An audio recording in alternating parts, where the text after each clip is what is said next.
လက်အုပ်ချပြီးနောက်ကဆိုကြအနန္တ၅ပါးကိုရှ िख ိုးပါ၏ဗျာ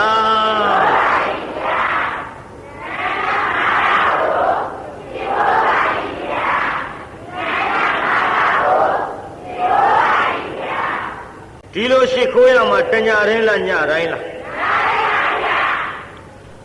ဒီကနေ့ဘယ်နှညမြောက်တော့၃ညမြောက်ပေးသားကြီးဒီကနေ့ဟောမဲ့ဇတ်ထုတ်ကပါတဲ့ငိုပြီးမှကြည်ကြပါစို့ကျွတ်တို့သုံးလောကထိုထားသဗ္ဗညုမြတ်စွာဘုရားသခင်ကိုရောမြတ်သည်သာဝတ္ထိပြီဇေရဝံရွှေကျောင်းတော်မှာတရင်သုံးတော်မူစဉ်အခါနဟိဝေရဏဝေရဏိတမန္တိရကုရသနံနဟိဝေရဏဝေရဏိတမန္တိရကုရသနံအဝေရဏသသမန္တိဧတာဓမ္မောဟောတနန္တနောလို့ဒီဒေသနာကိုဘုရားဟောပါတယ်ဗျာဘုရုအကြောင်းပြုဟောသလဲငိုပြီးမှရည်ကြတဲ့ညီအမနှစ်ယောက်ကိုအကြောင်းပြုပြီးဟောသည်ကိစ္စဘုရုအကြောင်းပြုဟောပါလေ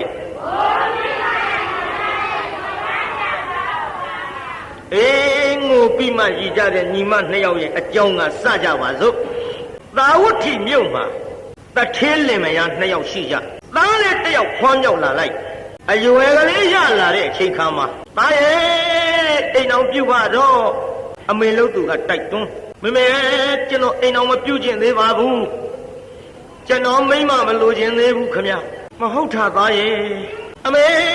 ကျွန်တော်ကိုဘာပြုလို့အိမ်တော်ပြုတ်ခိုင်းရတာတော့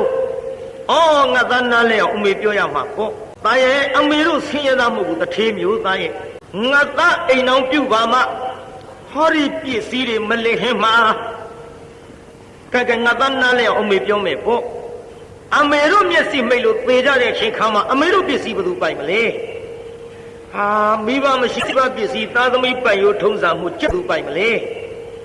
ဟာမိဘမရှိမိဘပစ္စည်းသားသမီးပိုင်ရိုးထုံးစံမှုကျွန်တော်ပိုင်မှာဘောမိမေရဲ့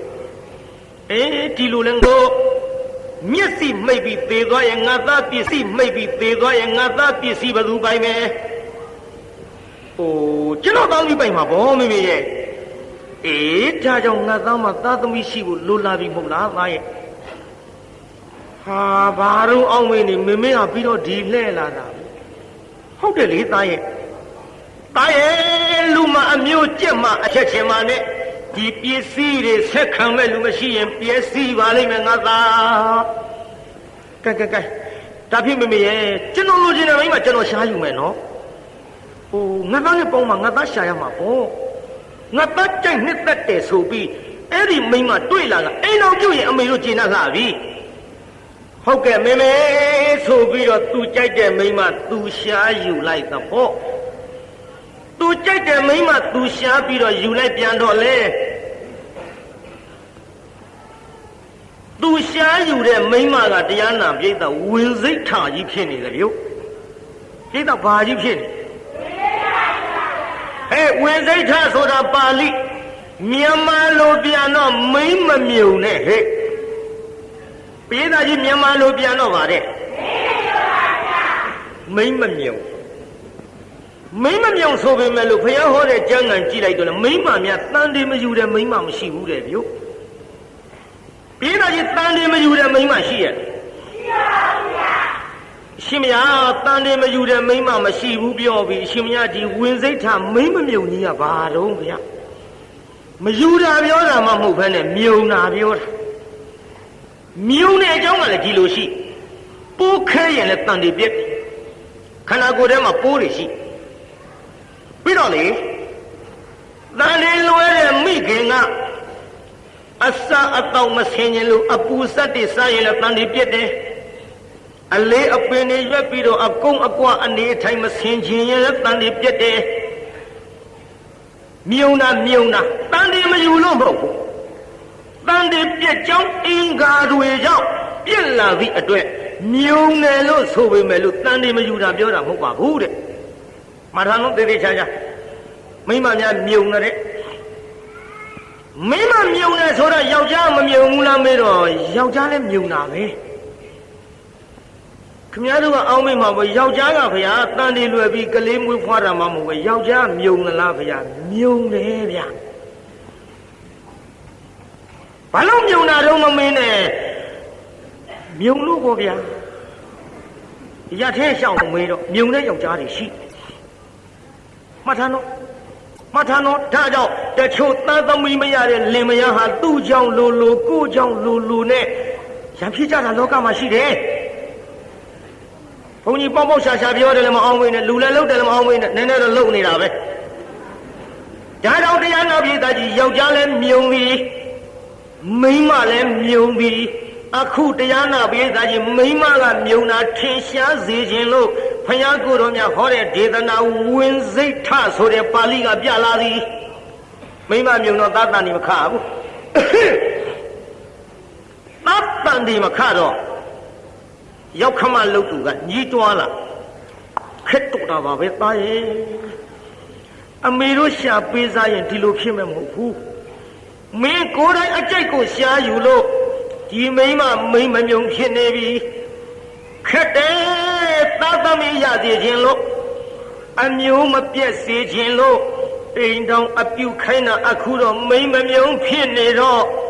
သားသမီးမရဘဲနဲ့ဒီပစ္စည်းတွေဘယ်သူဆက်ခံမတို့သားစကားပြောပြီးညီးလာတဲ့အတန်ကိုချွေးမကကြားပြီပြုပြေးသားကြီးချွေးမကြားပါလားချွေးမကြားတော့အကြံထုတ်ဒုက္ခပဲငါမိမ့်မမြုံဖြစ်နေတော့ယောက်ျားများလည်းခက်တယ်သားသမီးရတဲ့မိန်းမပိုးပြီးတော့ချစ်ခင်သားဟိုတုန်းကပြီးတော့ချစ်ခင်ကြဟိုတုန်းကပြည်မျိုးကလူတွေဒီလောက်ပြောသိယောက်ျားများကလည်းသားသမီးရတဲ့မိန်းမပိုးချစ်ခင်ကြဟိုတုန်းကအခုခေတ်တော့ကွာငါမပြောချင်ပါဘူးပြောချင်ပါဟာမလေးသားသမီးရှိပါလျက်ကနေအလှပြက်မှာစိုးလို့ပြောချင်ပါဘူးကွာငါလည်းမပြောချင်ဘူးနဲ့ရှားရှည်ထွက်နေတယ်ကဲပြန်သိမ့်လိုက်ကြပါစို့ကွာငါရှာဒါကြောင့်တရားနာပရိသတ်ကြီးသားသမီးရတဲ့မိန်းမကိုလင်သားကပိုချစ်သည်သားသမီးရအောင်ဖန်တီးနိုင်တဲ့လင်သားကိုလည်းမယားကပိုချစ်သည်ဒါကြောင့်လင်ချစ်စေမယားချစ်စေဆိုပြီးတော့ကြမ်းခံနဲ့ကြိုက်ပြီးတော့ကျုပ်တချင်းတစ်ပုတ်ရေးခဲ့သည်လင်ချစ်စေမယားချစ်စေပြည်မျိုးကလူတွေလိုချင်ဘူးလားပြည်သားကြီးလင်ချစ်စေမယားချစ်စေမလိုချင်ဘူးလားဟောစိုးပေါက်စားလေးတွေကကောက်ဖြေးနေရဒုက္ခပဲကွာလူကြီးတွေကဘာလုပ်နေမှလည်းမသိဘူးဟာငါတို့မှများဖြေတာဖြေတရထောက်ပဲဘာဆိုင်တို့ဖြေဟာလူချင်းရမယ်ဗောယောက်ျားတိုင်းမိန်းမတိုင်းအကုန်လုံးဖြေကြစမ်းအကုန်လုံးမဖြေရင်တော့ကြုတ်ရဲတဲ့သချင်းဒီနေ့မဆိုဘူးတော့ပြီဘယ်သာချင်းလင်းချစ်စေမယားချစ်စေမလို့ချင်းကြဘူးလားသချင်းတော့ဝါဒနာပါလားနော်အဆိုမှဆိုရင်လို့ခြေစင်းလေးဘုန်းကြီးဆိုမယ်ဗျာတချင်းသားကြမှာလိုက်ကြနားထောင်ကြည့်ဖယားဟောဒေသနာကိုနေခြေစင်းငါဆိုမယ်တချင်းသားကြမှာလိုက်တော့နည်းနည်းလေးအဆိုခက်နေလုံးဖယားဟောဒေသနာကိုဖွေရှာလောင်းပေးရမယ်အဖေဘဂဝါဆေးနေဖြင့်တဲ့အောင်နေစေခြင်းမှာတဲ့ဘုကွယ်ယောက်ျားမင်းမနှစ်သွဲလင်းချစ်စေမယားချစ်စေကိုမနေအောင်ယူစေခြင်းမှာအဲ့ဒီလိုဖျားတယ်အဖျားတော့တတ်ပါမှာပေါ့ကဲလာလိုက်မဟဲ့ဘုရားဟောကြားငံတဲ့ကသချင်းလေးဆိုသမ်းမတင်ခုတ်တရနီကေမြတ်စွာဘုရားဟောကြားခဲ့တယ်ထ ထင်ရှားအောင်နာစေခြင်းနဲ့မတုခါမသုဝေ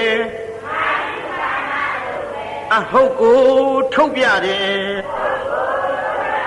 အိမ်အောင်ရှင်းလင်းသာယောက်ျားများရဲ့အတွက်ကိုကွယ်ဘုရားဘဂဝါရဲ့ပူရိသသုထုတ်ဆောင်ပြခဲ့တယ်ပေချာလဲနားထောင်ဟဲ့ကြမ်းကန်နဲ့ကြိုက်ရည်မိမများလင်ချစ်တဲ့ဈေးကမာတုကာမသုတ်အင်္ဂုတ္တရနိကေဘုရားဟောယောက်ျားများမယားချစ်အင်္ဂုတ္တရနိကေမှာဘုရားဟောဘယ်နှစ်ပါးလဲမိမများမှလင်ချစ်တဲ့ဈေး၅ပါးရှိယောက်ျားများမှမယားချစ်တဲ့ဈေး၅ပါးရှိဒါတော့ပါလဲဆိုလဲဆမ်းမတော်ကြလာလိမ့်မယ်ဟဲ့အင်္ဂုတ္တရနိကေမြတ်စွာဘုရားဟောကြားခဲ့တယ်ထင်ရှားအောင်နာစေခြင်းနဲ့မတုကာမသုဝေကာမသုဝေအဟုတ်ကိုထုတ်ပြတယ်အိမ်အောင်ရှင်းလင်းသာယောက်ျားများရဲ့အတွက်ကိုကွယ်ဘုရားဘဂဝါရဲ့ပူရိသသုထုတ်ရုပ်ရည်လည်းချောရမယ်လက်တစ်ချောင်းရှုဟိဥစ္စာလည်းပေါ်ရမယ်အကျင့်သီလနှောလို့မပြည့်ရတဲ့သဘောနဲ့သာသမီလည်းရမယ်အဲ့ဒါမှလင်းနဲ့မယားအများကြီးချစ်နိုင်တယ်လက်ချိုးရလားဘယ်နှခုတော့ဟဲ့ရုပ်ချောတာလည်းသိတော့ပါပြီနော်ရုပ်ချောလို့မိမရုပ်ချောလို့ယောက်ျားကချစ်တယ်ယောက်ျားရုပ်ချောလို့မိန်းမကချစ်တယ်ဆိုတော့လင်ချစ်စေးမယားချစ်စေးဒါကရှင်းပါတယ်ဥစ္စာပေါ်ရမယ်ဆိုတာလည်းရှင်းပါတယ်အကျင့်သီလနှောတဲ့ဘာလဲဟဲ့အကျင့်သီလဆိုတာမလုပ်တဲ့လူပြီးကိုလင်သားမှတပါလော်လီဖောက်ပြန်ခြင်းမရှိဘဲနဲ့လင်ကိုနတ်ကဲ့သို့တယုတသေးလှုပ်ကြွေးလို့ရှိရင်ဒါလင်ကပူချစ်ပါတယ်ယောက်ျားကြပြန်တော့ထုံနည်း၎င်းပဲမိမိမယားမှတပါမဖောက်ပြန်မဲနဲ့အကျင့်သီလရှိရင်မယားကပူချစ်ပါတယ်ဒါအကျင့်သီလနှောပြီးပဲအတူကောင်းတော့အကျယ်တွင်မပြောနိုင်ဘူးဇတ်ထုတ်ထဲဖြတ်ထည့်ရလို့နောက်တစ်ခုကမပြည့်တဲ့သဘောတဲ့လင်ကစီးပွားရေးရှာတဲ့အလုပ်ပြင်းပါနဲ့မယားကချက်ပြုတ်လုတ်ကင်ကျွေးပြီးတော့ထိမ့်သိမ့်ဆောင်ရှောက်မှုမပြင်းပါနဲ့စီးတဲ့ရေတဲ့ပိဿစီးတဲ့ရေလေးရှာတဲ့ပစ္စည်းကစီးတဲ့ရေမယားကမယုံမဖိတ်အောင်သိသိတာကဆယ်တဲ့ကစင်းဆန်တပင်တင်းချစ်ချင်းမယားမျက်စပ်ပိုးဝင်ဆိုတာတွေခင်ဗျားတို့သိကြပြီးသားတွေပါဗျာ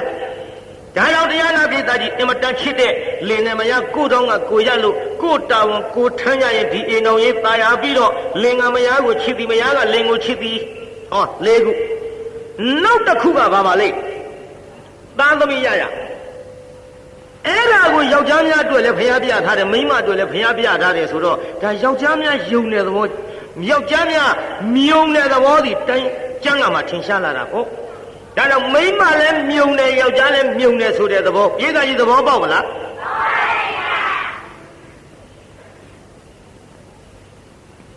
ကျန်ဒီကဥစ္စတိလားရမ်းပြောနေတာလားကျမ်းဂန်နဲ့ဟောနေတာ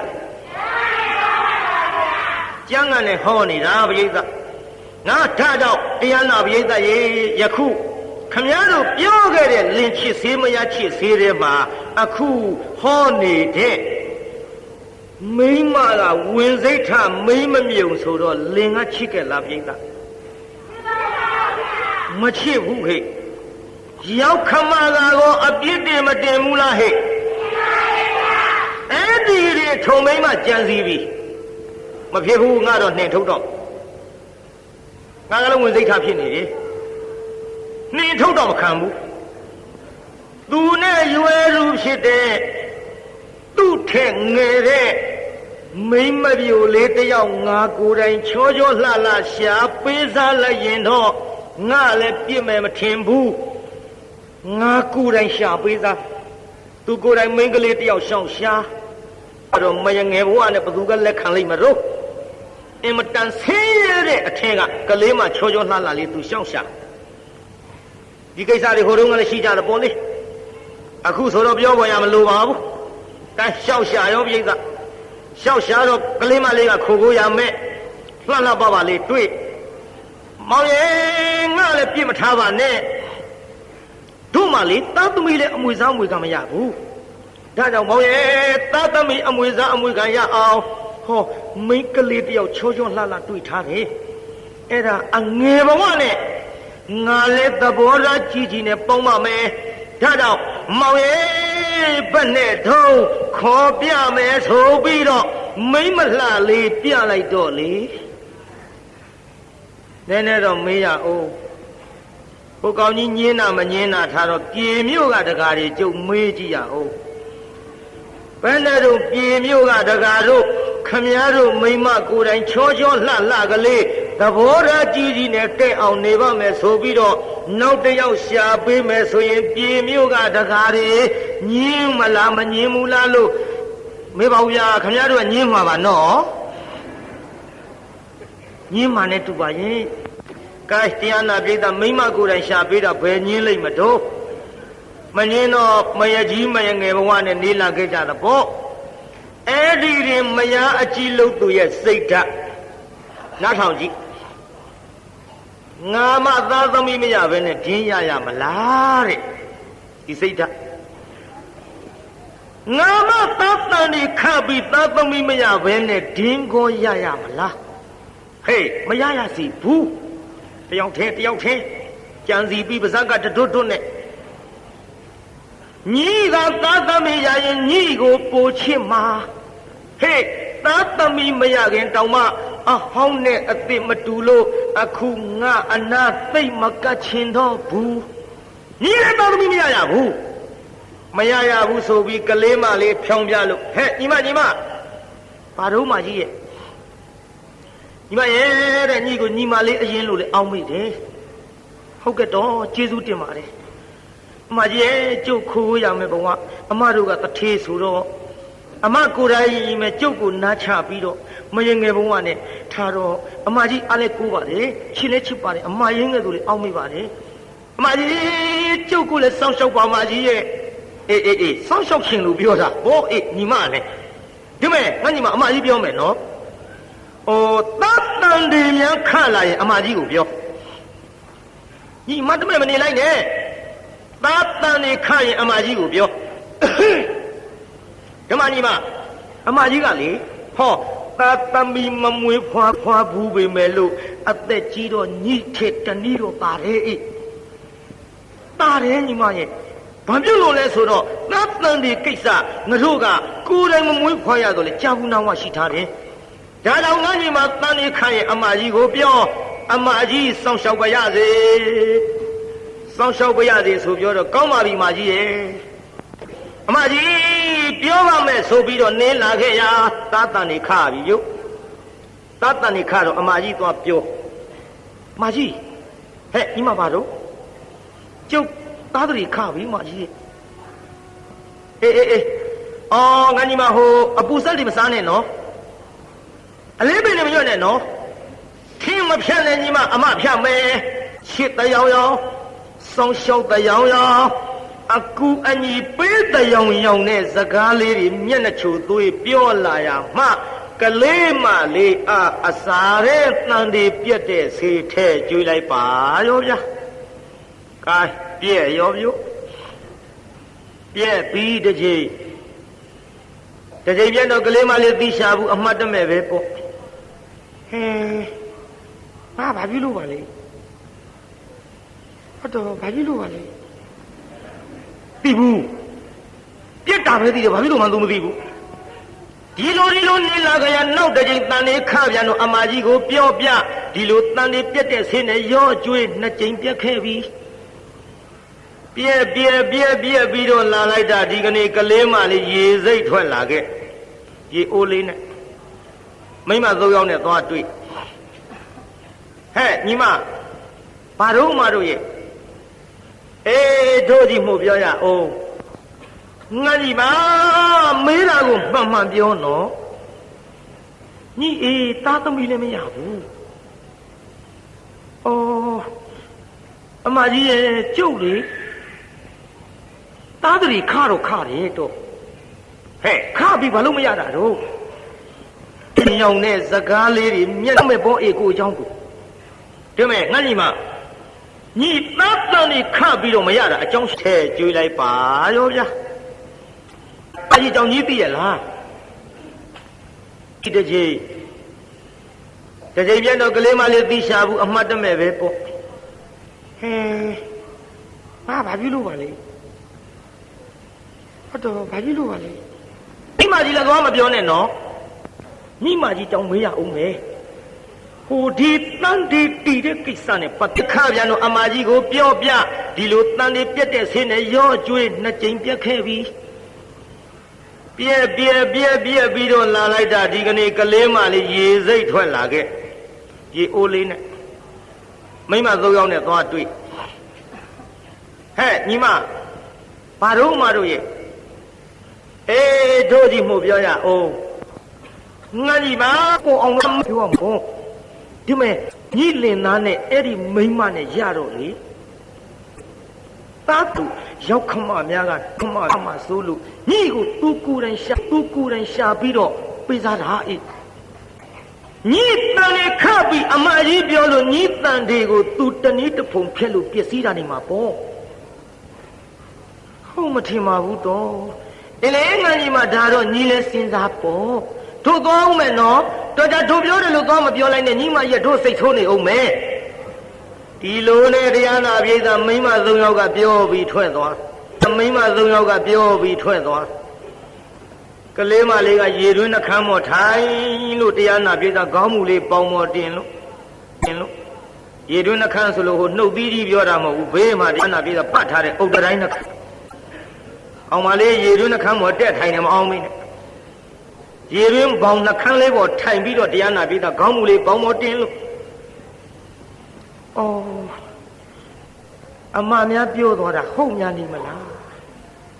လာပြန်ပြီမိမကြီးတယောက်ဟဲ့ညီရေဦးနဲ့ရေတွေခတ်ထားလို့ပြည့်ပြီးပြန်လေးဘူးလားဘာလုပ်နေဟုတ်တော့ဟဲ့ညီငုံနေတယ်ဟုတ်ကဲ့တော်ရေငိုတာတခြားမဟုတ်ပါဘူးဆင်းလဲဆင်းရဲတယ်တော့ကျုပ်ခိုကိုရမဲ့တယ်ဘဝပြီးတော့လေမယငယ်ဘဝနဲ့ကျုပ်နေရတာသိတယ်မဟုတ်လားအေးလေညီမယငယ်ဘဝနဲ့နေရပြီမဲ့လို့ဆင်းရဲသလားအေးမဆင်းရဲပါဘူးတော့အမကြီးကလည်းညီမအရင်လို့စောင့်ရှောက်ပါရဲ့ဒါပေမဲ့လို့ခုနေ့ကအမများကပြောသွားတော့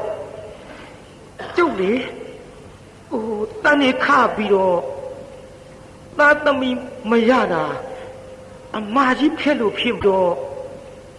သားသမီးမရတာအဲ့ဒါသိမှန်တာပေါ့အေးဒီမဲ့ညီမညီအမကြီးကိုတန်နေခတာပြောသလားကျုပ်ပြောမိပါတယ်တော့ဘယ်နဲ့ကြိမ်ခနှစ်ကြိမ်တော့ကျုပ်ပြောမိပါတယ်တော့ဘယ်နဲ့ခနှစ်ကြိမ်တော့ဒီတစ်ခါတန်နေခရင်ဟဲ့ငါတူမဒီတစ်ခါတန်နေခရင်လေညီအမကြီးမပြောနဲ့တန်နေခပြီးညီအမကြီးမပြောလို့သားသမီးမရရင်ဒါပဲငါလည်းပဲဓာတ်တယ်မပြောနဲ့အဲ့ဒီမိမကြီးပြောသွားတာဟုတ်တယ်မယုံရင်ညီမပြောမဲ့ထားကြည့်တော့ကောင်းမယ်နော်ဟုတ်ကဲ့တော့ကလေးမလေးမျက်ရည်ကျလေဒီလောက်ထီအောင်လေအမကြီးငါအပေါ်ဒီစိတ်မျိုးထားမထင်ပါဘူးဒါပေမဲ့လို့လေသူတို့ပြောတာသိရအောင်ငါမပြောဘဲထားအောင်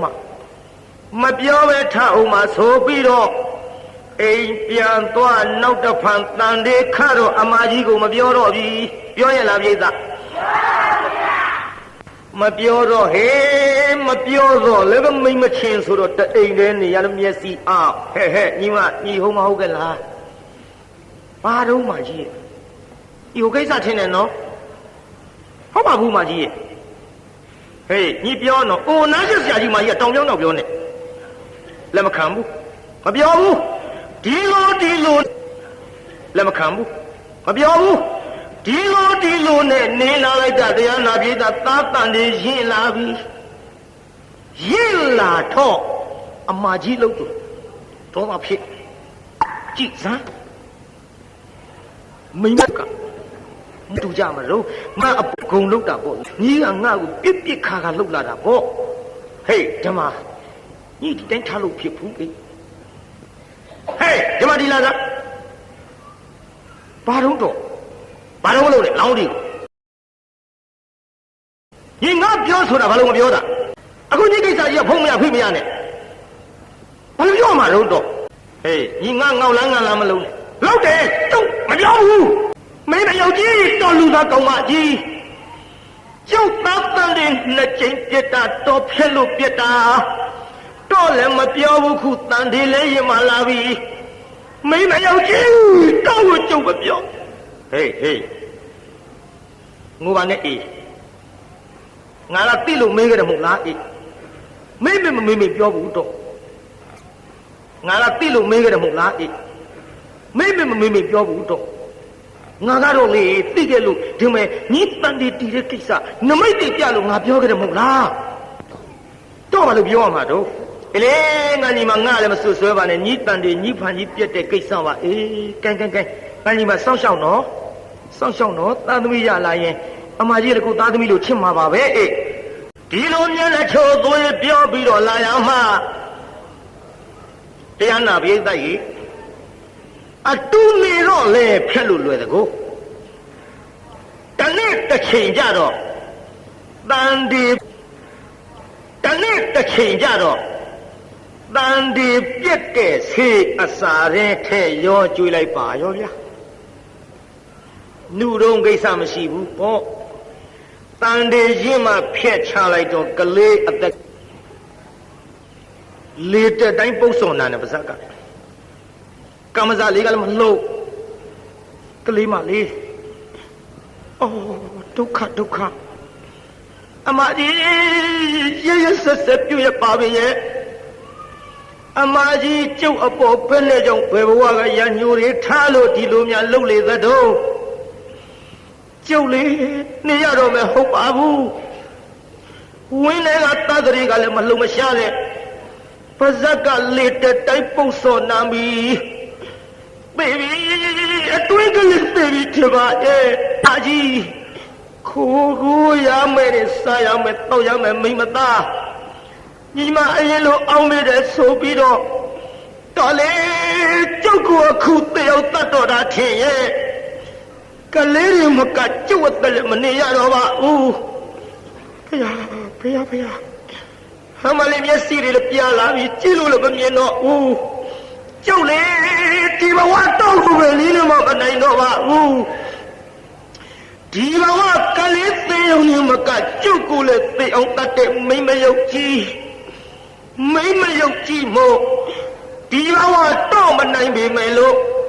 ဟောနောက်ဘဝကျုပ်ဘလို့ဖြစ်ပြီးတော့တော်သားသမီးတွေကိုစားနိုင်ရပါလို့ဤတော့ကလေးတွေကိုကျုပ်ဘလို့ဖြစ်ပြီးတော့စားနိုင်ရပါလို့ဤမေတို့ဖေတို့ကျုပ်ကြရပါအောင်ကျုပ်မနေရတော့ဘူးထင်ပါရဲ့အဲဒီကျုပ်ပဲသေပါကိုင်းကျုပ်မောလှတယ်ကိုင်းဟုတ်သားသေမမိမသေမပြောရတဲ့ဘုန်းကြီးမသက်သာဘူးကိုင်းပြေးသားကြီးသေဗလားပြေးသားသေပါဗျာဆူတောင်းပြေးသားကြီးသေဗလားပြေးသားသေပါဗျာဆူတောင်းသွားလားဟဲ့မိမများဆူတောင်းကသိကြောက်เสียကောင်းမိကိုမစုံမိုးမစုံရှေ့ဆက်နာထောင်ကြည့်ပေါ့ကလေးမလေးသေးသွားတော့တရားနာပြိဿအဲ့ဒီကလေးမလေးကအဲ့ဒီအိမ်ဘာဖြစ်တုံးဆိုတော့ကြောင်ကလေးသွားဖြစ်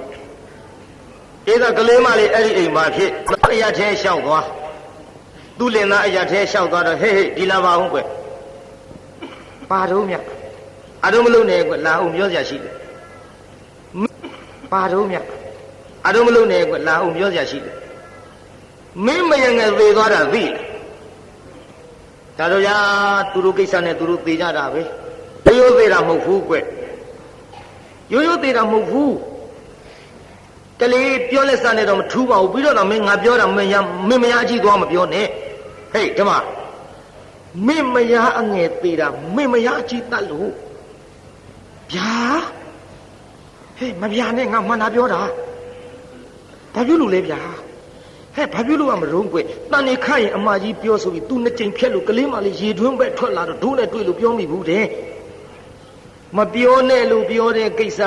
မေ့မရငယ်ကမပြောလို့ဒါတပ်ပန်မပြောလို့ဒါတပ်ပန်နေမိမယုတ်ထားမှုပြီးတော့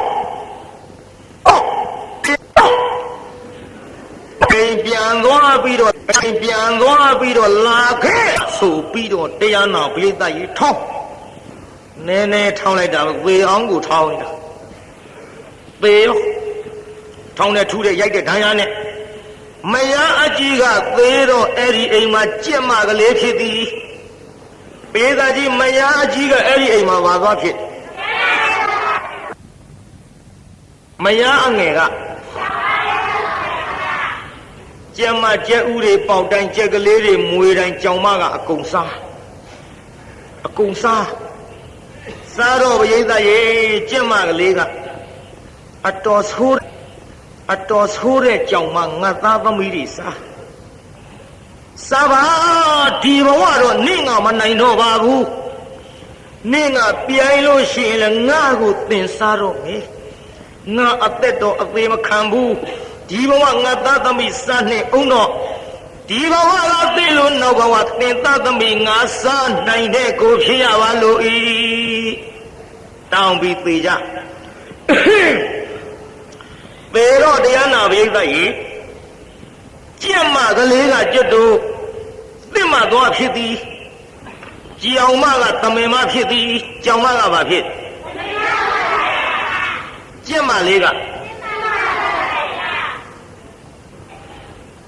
သမင်မမွေးတိုင်းတရားနာပြေးတာတစ်မကစားတဲကတကယ်အဲ့ဒီလိုမဟုတ်ပါဘူးသမင်မွေးရင်တစ်စားရင်ကြားစားရင်ကျန်းကန်တွေကတကယ်အဲ့ဒီလိုမဟုတ်ပါဘူးသမင်မွေးရင်တစ်စားရင်ပြေးတာသမင်မွေးတာပါစားတာသင်ပေးလို့နောက်ဘဝသင်သားသမီးငါစားနိုင်ရပါလို့ဤဆူတောင်းပြီးသေကြသေတော့တရားနာပရိသတ်ကြီး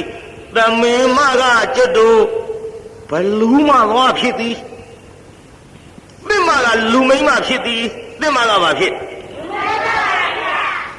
သမင်မကအလိုဤဆူတောင်းပြီးသေကြသေတော့တရားနာပရိသတ်ကြီးသမင်မကကျွတ်တို့ဘလူးမသွားဖြစ်သည်သင်မကလူမိန်းမဖြစ်သည်သင်မကဘာဖြစ်သမင်မကကဲလူနဲ့ဘလူးဖြစ်တော့နည်းနည်းမင်းအောင်တရားနာပရိသတ်ကြီးလူနဲ့ဘလူးဖြစ်တော့အဲ့ဒီလူဖြစ်တဲ့မိန်းမကညီမလားအမဘယ်တော့မှမှတ်ထားတွက်လာခဲ့တာကိုပရိသတ်ကြီးဘလူးကညီမလားအမစတောင်းတဲ့ဘဝမှတ်လိုက်ဘလူးမဖြစ်တင်သားသမီးစားရပါလို့ဤဆိုတာညီမကတောင်းခဲ့တာလားအမကတောင်းခဲ့တာဆိုပါတော့9လလွယ်10လခွာဘလူးမကလည်းတရားနာပရိသတ်ရဲ့သူ့ရန်သူလျှောက်ရှာမြို့ထဲဝင်လာရန်သူလျှောက်ပရိသတ်ရဲ့သူ့ရန်သူလေးသွားဖြစ်မြို့ထဲဝင်လာရန်သူလျှောက်ရှာပြီးမြို့ထဲဝင်လာတော့ငါလက်ကလွတ်ငွေဖွာရောဆိုပါတော့9လလွယ်10လခွာဘလူးမကလည်းတရားနာပရိသတ်ရဲ့သူ့ရန်သူလျှောက်ရှာမြို့ထဲဝင်လာရန်သူလျှောက်ရှာပြီးမြို့ထဲဝင်လာတော့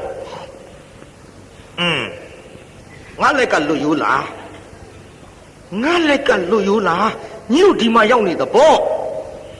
ဘလူးမကတရားနာဒေတာဘလူးရောင်နဲ့မလာဘူးလူမိမ့်မရောင်ဖန်ဆင်းလာမိမ့်မပြိုရောင်ဖန်ဆင်းပြီးတော့ဝင်လာခဲ့ အဲ့ဒီကလေးမအိမ်သားရောက်တော့ဟဲညီမဘာလို့တော့ဟဲညီကလေးလေးလှလိုက်တာအေးဒေတာကြီးဘလူးမှမသိဘူးလှလိုက်တာအေးလို့ဆိုတော့အမေလှရဲတော့မအေးဘူးလေတော့အေးမလေးဘစ်ဘလူးကိုထွက်မဖြစ်ဘူးပါးစပ်ကလှမ်းသွားဟိုကတရားနာပြေးတာကလေးကိုလေခေါင်းကကင်နေပြီခြေခေါင်းကကင်နေပြီခြေနဲ့ချောင်းကနေပါးစပ်ထဲစပွန်းလိုက်မလေးမောင်ရဲ့တူကလေးဘလူးစားပြီမောင်ရဲ့ဟင်ဘယ်လိုဟာဟောကြည်စားသွေးလေမလေးပဲဆက်ရောက်သွားပြီစားသွားပြီမောင်ရဲ့ပေတော့ဘလူးမတော့ကွာနောက်ကဓမ္မကြီးနဲ့လိုက်ပေမဲ့လို့တရားနာပြေးတာဘလူးမကနှောင်းလှဲကြည့်ဟိုက်ကျုံလို့လိုက်လောင်းသွားဟိုက်ပန်းသွားတန်းပြီးတော့ဆက်လိုက်နောက်ဘလူးမကနှောင်းလှဲကြည့်ဟိုက်ဟိတ်ချုံလို့လိုက်တာနဲ့လန့်သွားဒီလိုနဲ့ဘလူးမအနာမကရဲပဲနဲ့မယားကလေးထံပြန်လာဖြေမဖြေရလေကွယ်ဟိုလေကိုရိုးနဲ့ဟာပေါ့လားနှမရဲ့တို့ပဲလို့လောက်ကြမတော့မောင်ရဲ့ကျူလည်းမတက်နိုင်ဘူးအေးကွယ်ရှိပါစေတော့တို့လည်းငယ်ပါသေးတယ်နှမရဲ့ပူပါနဲ့သူတို့စကားထူးတာနော်ကွယ်သူကနဲ့သူသေးတာသေးပါစေတော့တို့လည်းငယ်ပါသေးတယ်နှမရဲ့ငယ်ပါသေးတယ်နှမရဲ့နဲ့ဖြောင်းပြပြီးတော့လာခဲ့ရဟောနောက်တစ်ဖန်သာတန်ဒီခ9လလွယ်10လဖွာပေါ်များခတ်တုတ်ပေါ့တရားတဲ့ပဲတကယ်9လ10လစောင့်နေကြုတ်တရားနောက်နှစ်တောင်ပြီးချင်မှပြီး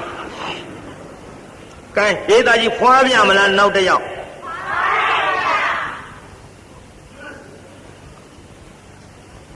နောက်တစ်ယောက်ခွာပြန်တော့တရားနာပြိဿရေ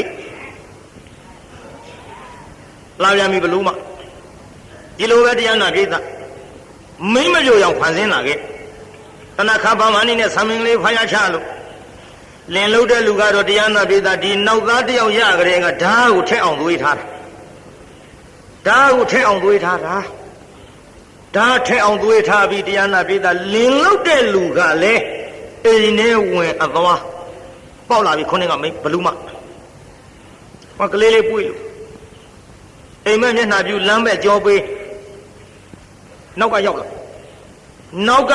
လာပြီးတရားနာပိဿကလေးပွေးပြီးနှုတ်ချိုတိုက်ကျွေးနေတဲ့မိမရဲ့ခေါင်းပေါ်ကနေလက်ကြီးနဲ့ဟောဒီတိုင်းနိုင်လက်ကြီးမြင်လိုက်မလေး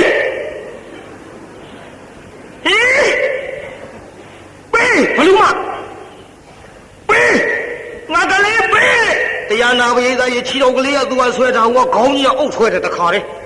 ဆွဲပေးမယ်လို့မိခင်ဆိုတော့ခြေတော်ကလေးပြတ်မှဆိုလို့လွတ်လိုက်တဲ့ဘောဩဒါကြောင့်မဟောသရာပြဿနာတွေထဲမှာခမရတို့သိကြနော်ဘလူးနဲ့ဘလူးဖန်ဆင်းနဲ့မိမ့်မနဲ့တကယ်မိခင်နဲ့တာလူတဲ့နေရာမှာမဟောသရာဆုံးဖြတ်တာလေဘလူးမကတော့ဇွတ်ဆွဲတာပဲသာသမီမမဟုတ်ခဲနဲ့ဟိုကမိခင်ဖြစ်တဲ့မိမကတော့လှုပ်ပစ်လိုက်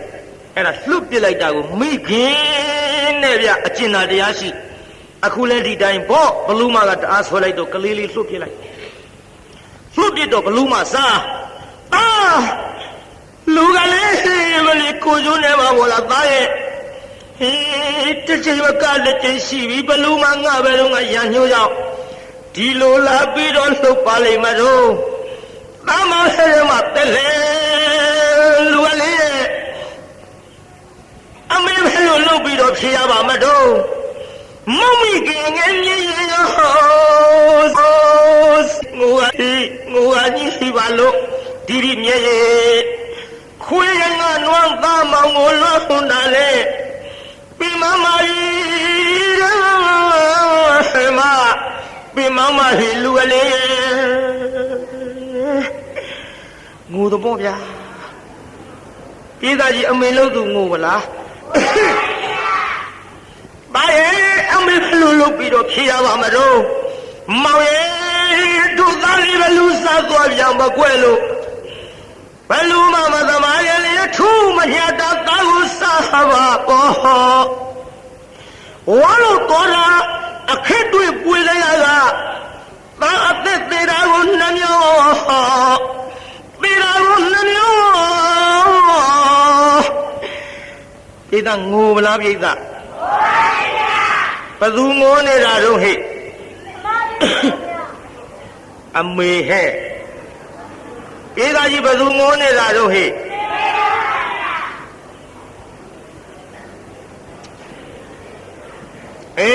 ဘုန်းကြီးကကိုယ်စလဲငိုပြီးအမေလို့သူဘယ်လိုမသမားရဲ့ထူးမညတာတာကိုစားပါပေါ်ဝါလို့တော်လာအခက်တွေပွေစရာကသာအသက်သေးတာကိုနှမျောသေးတာကိုနှမျောငိုရင်ငါသားကြီးသေးတာအမေနှမျောလာကြီးရဲ့အမေငိုလို့မစဲတော့ပါဘူးသားရဲ့လူကလေးရဲ့နှထွေယူလို့ရွှေကနှုတ်ရည်မခံငေမောအသေးဘဝဆွမ်းငင်လို့သွားတယ်ကွယ်ဟမမင်းသားအတွေ့အမေမောတွေးရတာနှမျောဖြေလို့ဖြေမရနိုင်ပါဘူးငိုတာဗျာကြားလားပြိတ္တာကြီးငိုဘူးလားပြိတ္တာ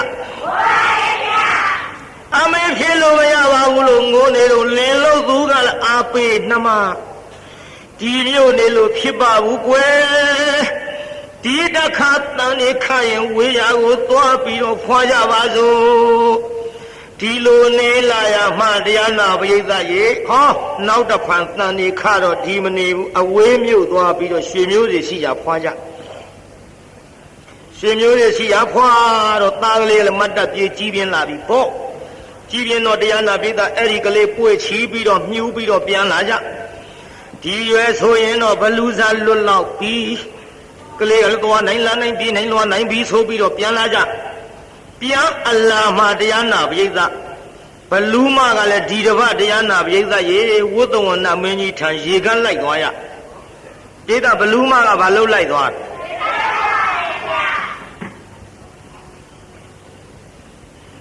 အလာမောမောနဲ့ဆံမင်ဖားရချလူရောင်ဖန်ဆင်းဝင်လာပြီမြို့ထဲဝင်လာတော့ကွယ်တို့ကာလာသားတတိုက်ပေါ့ဂုတ်ထောက်ကလေးတွေနဲ့ဘယ်တော့မှထောက်လာမသိဘူးပေါ့ကွာငါမင်းတို့နဲ့မှန်ပြောอ่ะကာလာသားလေးတွေဆိုတော့ဂုတ်ထောက်လေးတွေမှုခေါင်းလောင်းကြီးကစွတ်သေးမင်းတို့ခင်နဲ့မင်းတို့ကိုငါအပြစ်တင်နေတာမဟုတ်ပါဘူးခေါင်းလောင်းကြီးကစွတ်သေးကွာကြည့်ကွာကာလာသားတတိုက်ဟဲ့အဲ့ဒီဘလူးမမြို့ထဲမိမ့်မပြိုရောင်ဖန်ဆင်းပြီးဆံမင်ဖားရချဝင်သွားတော့ဟာဒီကောင်တင်လှပါလားကွာဟာဒုံးမျိုးတွေတလုံးလှတာမရှိဘူးကွာဟဲ့ဘယ်ကောင်းလို့လဲဘယ်ကောင်းလို့လဲဘလူးမအေးမလို့ဒီတော့ဘေးကမိန်းမတယောက်ကဟဲ့ကောင်လေးလာသားလေးဘာတော့လဲအေးတယ်ခင်ဗျာအေးတယ်လုံးမနေနဲ့မင်းတို့ဘာမှလို့ဘာမှရမလဲဗျာခင်ဗျာရှိတယ်ညင်းမဟုတ်မှာဘလုံးလှအောင်လေးတွေဒီလာငါတိုးတိုးပြောဒီမင်းအဲ့ဒါလူမဟုတ်ဘူးဒီမင်းမကြီးယူနေတယ်မှာလူပါလူလားနေတာလူမဟုတ်ဘူးရဲ့လို့ဟုတ်တော့မင်းတို့ကြားဘူးလားဒိုးမျိုးမှာဟေးဒီမင်းတာဝထီမျိုးတောင်ပိုင်းမှာဟိုမင်းကလေးတယောက်ကလေးမွေးတိုင်း40လိုမိန်းမရောက်ဖန်ဆင်းပြီးလာစားတာကွအဲ့ဒါဘလူးမှာဗျာဟေးကောင်းလေးဘလူးလေဟာဟေးပြေးကြတာပဲရေးတာကြီးတောင်းလို့ဟေးအောင်လေဘလူးလေဝေကဒီဝေကဘလူးမကတော့တရားနာပြည့်တဲ့အိန္ဒိယမြေဘူးသူလန်းသူလျှောက်သွားရှာတဲ့ပေါ့ရှာရင်လည်းပဲတရားနာပြည့်တဲ့ရေးတချို့မိန်းမတွေကဘလူးမဝင်တဲ့တယောက်စကားတယောက်နာပြောကြကလေးတွေအိမ်နဲ့သွင်းပိတ်တချို့ကချောင်းကြီးနောက်တရားနာပြည့်တဲ့ဟိုကလေးမလေးနေတဲ့အိမ်လူကတော့မရှိဘူးအဲ့ဒီအိမ်နာကအဖွားကြီးနာရောက်သွားဖွားကြီးကအိမ်ပြင်မှာငုတ်တုတ်လေးထိုင်လို့မေကြီးဟဲ့ငါခေါ်ရအောင်ပဲလူတော်ဖွားကြီးကကျုပ်ပါမေကြီးဒီငါလူတွေပဲသွားကြတော့မပြောပါနဲ့အေးကြီးအိမ်ငါခလေးမအကြောင်းဟ好在人当不鲁马高哎，话就把妈妈的不鲁妈妈的演到的，哎，把鲁都没事，把比如要么来哎，跟人家要把鲁马拉拉啥多路哎，啊，到时候的在人都不鲁马，我咱拿了咱拿吧耶哎。အခုတော့ဘလူမရံကလွတ်အောင်ဆိုပြီးတော့အဝင်းမြို့ရွာမှာသွားမွေးဖွားရတယ်ဟုတ်ကဲ့အမေကြီးကြောက်သွားပါဦးမယ်အေးကောင်းပါပြီတော့ကောင်းပါပြီထွက်သွားရောဘလူမထွက်သွားဘေးအိမ်ကမိန်းမတယောက်ကလာပြီးခွာကြီးဟဲ့ဘာတော့ဟဲ့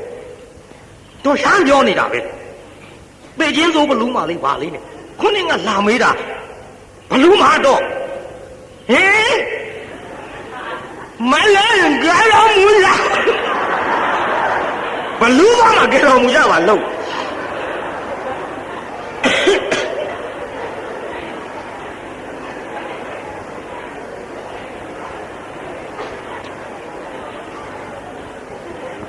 ဒါနဲ့တရားနာပရိသတ်ရေအဖွားကြီးလည်းပလက်လန်တက်နေအောင်မနှဲ့နှနှယူပါဘလူမကလည်းငါလက်ကလူရိုးလားဆိုပြီးတော့ဇွတ်လိုက်အဲ့လည်းပြန်လာပြီးတော့မြတ်စွာဘုရားကြောင်းအနီးအပါ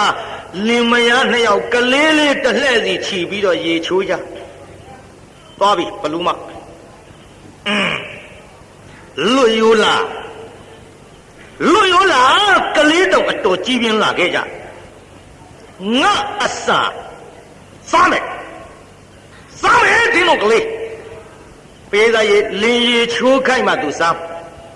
မရအရင်ရေချိုးတော့လင်းချီးနေတော့မစားဘူးဘလူကအမကိုလူကအထီးကိုအထီးနဲ့အမအချိန်ကသေးတယ်မဟုတ်ဘူးမသေးဘူးရိတ်တာဒါကြောင့်ယောက်ျားချီထားတော့သူမစားရဘူးမိန်းမချီမှစားနောက်တရားနာပြည်သားလင်းရေချိုးဟိုမိန်းမလုတ်တဲ့လူကကလေးလေးချီထားသွားပြီမြင်ပြီဟိုကဟင်မောင်ကြီးဟဲ့ဘာလို့နမဘလူးလာပြီဘလူးဆိုတော့ဟိုကတရားနာပြည်သားလှမ်းကြည့်လိုက်မိုက်ပါနမရေမိမပြူလေးလှရေးတယ်ကောနှာပူးနေသေးတယ်ဟုတ်တယ်ဘာမှမသိညာမှမသိနဲ့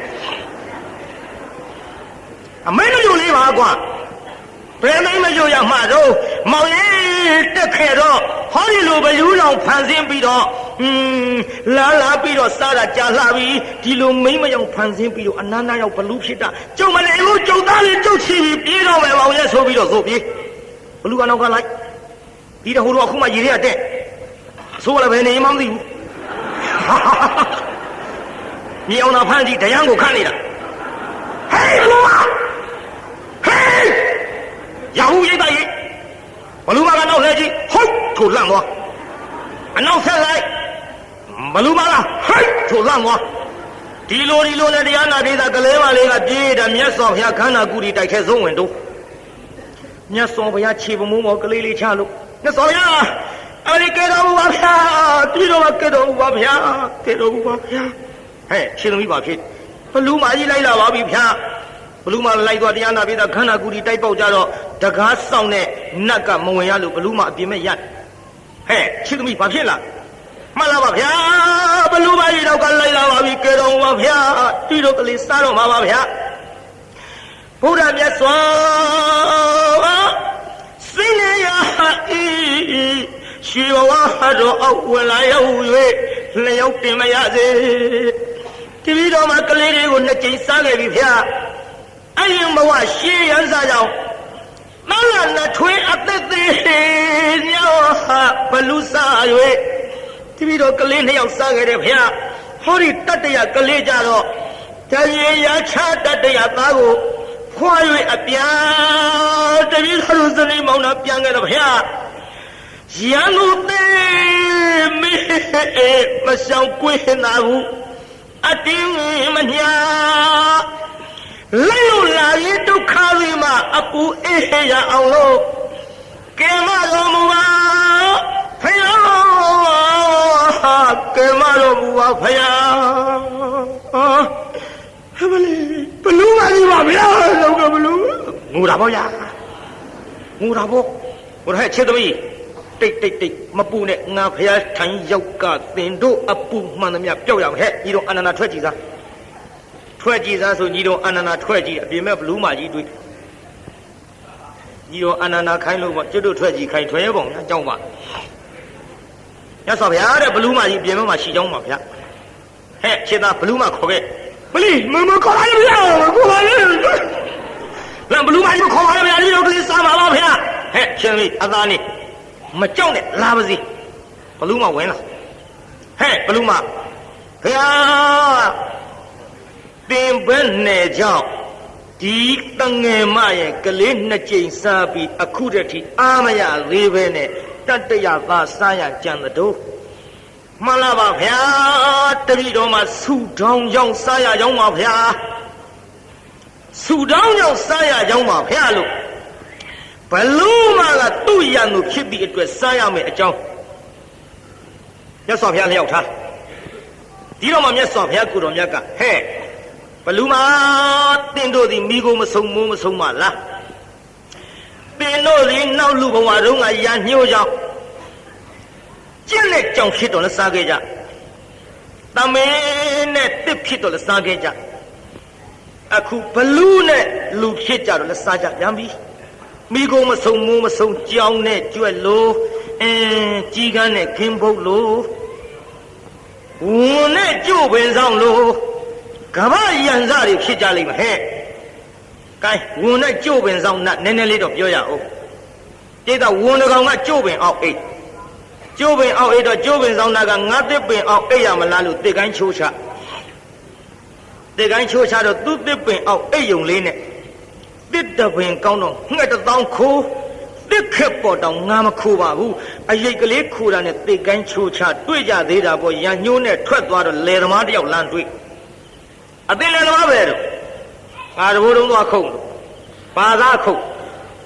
တို့တော့နဘဲသားတို့ဘာတို့ကျုံရကြပန်းခုတ်တာမဟုတ်ဘူးတဲ့တဘိုးတုံးလုတ်တဲ့နေရာကျို့သားအကောင်းဆုံးတဲ့ဗျာဝန်ကဒါနဲ့တရားနာပြေးတာကျို့ပင်သွားလှဲ့ရောလဲကနီကျို့ပင်ဆောင်နဲ့ရောက်လာအသင်လေသမားဘာပြုလို့ငါကျို့ပင်ခုတ်ငါစတော့ကျို့သားခုတ်ဖို့စိတ်ကူးမရှိပါဘူးတဲ့ဟိုနာတွေ့တဲ့ဝန်တကောင်ကတဘိုးတုံးလုတ်တာကျို့သားကောင်းတယ်ဆိုလို့ကြည်စမ်းတစ်ပင်ရိတ်အိတ်ငါတစ်ကိုင်းချိုးချလို့ငါတစ်ပင်အခုတ်ခိုင်းတယ်ဝန်သင်လည်းထားရိုးလားအသင်လည်းသမားသင်တို့လှဲဥဖို့လှုပ်တဲ့ခါဘာလဲလှုပ်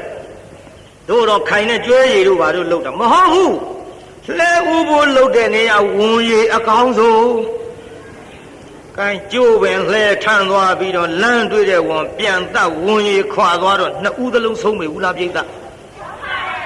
ပေးသားကြီးနှစ်ဦးသလုံးဆုံးဘူးလားဒါကြောင့်ရန်ညှိုးအမတန်ကြောက်စရာကောင်းပါသဖြင့်ဘုရားကိုယ်တော်မြတ်ကနာဟိဝေရဏဝေဒာနိတမန္တိတာကုရသနာအဝေရဏသတမန္တိဧတဓမ္မောသနာတနောရဲ့လို့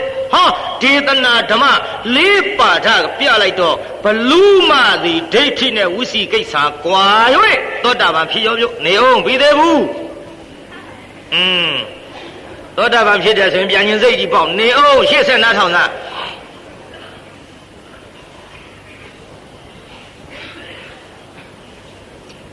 ပြေသာကြီးဘလူးမပါဖြစ်သွားတယ်သောတာပန်လည်းဖြစ်ရောတရားနာပိဋကရေဘုရားကိုယ်တော်မြတ်ကဟဲ့ခြေသမီးပေးသင်ကလေးအဲ့ဆိုဘုရားဘာလို့မလို့လဲဗျပေးခြေသမီးပေးဆိုတော့မြတ်စွာဘုရားလက်တော်အပ်လိုက်မြတ်စွာဘုရားဘလူးမကြီးလက်ထဲလှမလောက်ပါနဲ့ဗျာသစ္စာတော်လေးပဲဗျာမလောက်ပါနဲ့ဗျာဟဲ့သမီးမပူနဲ့ဆိုဘလူးမလက်ထဲအပ်လိုက်တော့ဘလူးမကဘယ်စားတော့ပိဋကကလေးလေးကြည့်ပြီးတော့ပြုံးပိဋကကလေးလေးကြည့်ပြီးပါဖြစ်ပြုံးပြီးနောက်ဘလူးမကြီးမျက်ရည်ချပြုံးရည်ပေါ့လေပိဋကကြီးဗာမျက်ရည်ငါတရားမနေ့လည်းပြုံးမျက်ရည်ဒီနေ့လည်းပြုံးမျက်ရည်ပြုံးပြီးမျက်ရည်ကြတယ်ပြုံးမျက်ရည်ဆိုတဲ့ဇာကဒါမျိုးနေမှာဘောလို့ထဲ့ပြောကြည့်ပြုံးတာကဘာပြုလို့တော့မှားနေတဲ့အယူကြီးကွာလို့သူများအသက်သတ်ခြင်းအမှုကိုမပြုဘဲနဲ့အယူမှန်ရသွားလို့တရားသဘောနဲ့ပြုံးငါမှားတာတွေပျောက်ပြီတဲ့မြဲရကြတာကတော့သောတာပန်ဖြစ်သည့်အတွက်သူများအသက်ကိုမစားတော့ဘူးလေသူ သူများအသက်ကိုမဆန်းရသဖြင့်ငါအတွက်အစာအတွက်ခက်တော့ပြီအစားစာအတွက်မျက်ရည်ကျဟဲ့ဘလူးမသင်ပြုံးတာမျက်ရည်ကျတာဘာတော့လို့ဆိုတော့အဲ့ဒီအကြောင်းမြတ်စွာဘုရားလျှောက်ထားတော့မှဂိုင်းမပူနဲ့ဟဲ့ခြေသမီးယော့နင်ကလေးဘလူးမထန်းကပြန်ယူလူမစားတော့ဘူးဒီဘလူးမဒီလူမတတ်တော့ဘူး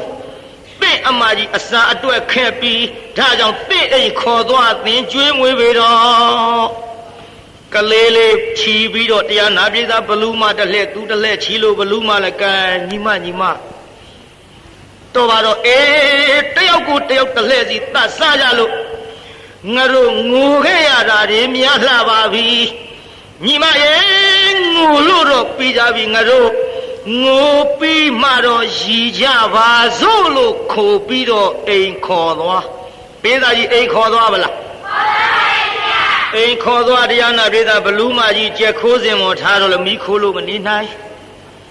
တစက်မိတ်ထားတော့လည်းချီလည်းရေသွန်းလို့မနေနိုင်စီယိုထားတော့လည်းရွာတဲ့ဟာတွေလည်းခက်သားပဲစီယိုထားတော့လည်းခိုးနန်းဒီနန်းနေကြောင်မနေနိုင်တော့တရားနာပြေးတာညောင်မင်းကြီးအောက်ကွန်းလေးဆောက်ပေးတဲ့နတ်စင်လေးလူပေါ့အဲ့ဒီမှာနေရတော့လေသောတာပန်ဘလူးမကလူမစားသဖြင့်သူ့မြင်တဲ့လူတွေလောက်မှစိုးရင်လို့ဘလူးမကြီးကမမြင်အောင်ပုံနေရတယ်ပြိဿနောက်တော့တရားနာပြိဿကြီးအဲ့ဒီလိုနေရောက်မှသူကမိုးနမိတ်ကိုသိလာသည်ဒီနှစ်မိုးခေါင်လိုက်မယ်ဒီနှစ်မိုးများလိုက်မယ်ဟဲ့ငါညီမဒီနှစ်မိုးအားကြီးများလိုက်မယ်ဘသူကယူတယ်ပြောတောင်ထိတ်တဲ့ဆိုင်ပြက်ဘူးဗျာဟဲ့ငါညီမဒီနှစ်မိုးနေလိုက်မယ်မိုးခေါင်လိုက်မယ်ဘသူကယူတယ်ပြောချောင်းလဲကောင်ကန်လဲကောင်ဆင်းဆိုင်ပေးသာဒီလိုမိုးနမိတ်သိတဲ့ဘလူးမကြီးများပြေမြို့ကလိုချင်ဘူးလားတို့တော့ကြောက်ပါဗျာဘလူးမလိုချင်ပါနဲ့ဟဲ့တို့အခုမိုးလေဝသဌာနကကြေညာနေတာနဲ့အဲ့ဒီလိုမိုးနမိတ်တွေပြောပြတော့သူများမိုးခေါင်တယ်သူမခေါင်ဘူးသူများမိုးဖြတ်တယ်သူမပြက်ဘူးဒီလိုနဲ့တရားနာပိဋကကြီးစီးပွားတွေဖြစ်လာတော့ဟဲ့ညီဘယ်နဲ့ကြောင့်စီးပွားဖြစ်လာတာတို့ဖြစ်ဆိုတော့တဲ့ကျုပ်အမကြီးတယောက်ရှိတယ်တဲ့အမကြီးကမိုးနမိတ်သိတယ်တော့ဒါကြောင့်လေအမကြီးကပြောပြလို့ကျုပ်ဒီလိုစီးပွားဖြစ်လာတာတော်လဲကိုးကွယ်ကြပါလားတော်လဲပူဇော်ကြပါလားလို့ဆိုတော့ဒါဖြင့်တို့လဲပူဇော်ပါရစေနတ်ကွန်းဆောင်တရားနာပိဋကကြီးဓာပေါင်းလာပြီးနေတိုင်းတင်းတင်ပြီးတော့နေကြတဲ့လေဆောင်နာခေါ်တဲ့ခမည်းတော်ပြောနေတဲ့ပုံမကြီးဆိုတာလေလူတွေမြင်မှစိုးပြီးတော့ပုံနေရလို့ခိုးတုံးကတော့ပုံမကြီးပေါ့ဒါပေမဲ့လို့အခုလူတွေကပုံမကြီးနတ်ဆိုပြီးတော့တင်ကြသည်အခုတည်းထိလေဆောင်နာဖြစ်တဲ့ဒီဘလူးမှာတရားနာပိဋကလူအများပူဇော်ပတ်တာလျက်ရှိဘူးလားပိဋကကြီးရှိပါရဲ့ဒါကြောင့်တရားနာပိဋကကြီးခေါ်တဲ့ခမည်းတော်ပိတ်ထားကြတဲ့လေဆောင်နာရဲ့ဇလန်းကာလိယခိနီဆိုတဲ့ဇတ်ထုတ်ကိုကျုပ်ငိုပြီးမှရည်ကြပါအမိပေးတာဒီကနေ့ည12 နာရီခွဲခမည်းတော်လည်းပေးတေကုတ်ကထိုင်းနေတာပဲကိုကန်ပြီးပါပြီမေတ္တာပို့အောင်ခဏလေးပြဆိုစမ်းပါတကဘာလုံးမှမြတ်တာချမ်းသာကိုစိတ်မြဲပါစေအားလုံးကိုယနေ့ညကြွရောက်လာကြတဲ့တရားနာပိဋကကြီးချမ်းသာကြပါစေအားလုံးကိုယနေ့ညကြွရောက်လာကြတဲ့တရားနာပိဋကကြီးကျမ်းမာကြပါစေအိမ်ပြန်ပို့ကြပါစို့အတ္တကေဟေပြောသမျှဟောသမျှတွေကသဘောမကျပဲအပြစ်တွေ့ခဲ့လျင်ခြေချင်းနဲ့ဘုံလုံးစိတ်တွေပြစ်ပြရသိသောမိမိတို့အင်္ဂါဌာနသို့နိဝတ္တတို့သိခံရတာပြန်ကြပြီတော့နိဝတ္တတို့မေတ္တာရပခါဖြောင်းလိုက်မယ်ပြစ်ပရာတွေဝေးရကမြန်စီရောခြေသာဆွေကလျှံပြီးကိုယ်စိတ်နှပြချမ်းသာစွာဖြင့်မှန်စွာမနေတာဓုခေါ်ယုံလေးမစောင့်နိုင်ပဲနဲ့ပြန်ခြင်းလွန်းလို့လှုပ်ရွနေတဲ့ဟာတွေပြန်မာလေတော့ပြန်ကြစေကုန်သတည်း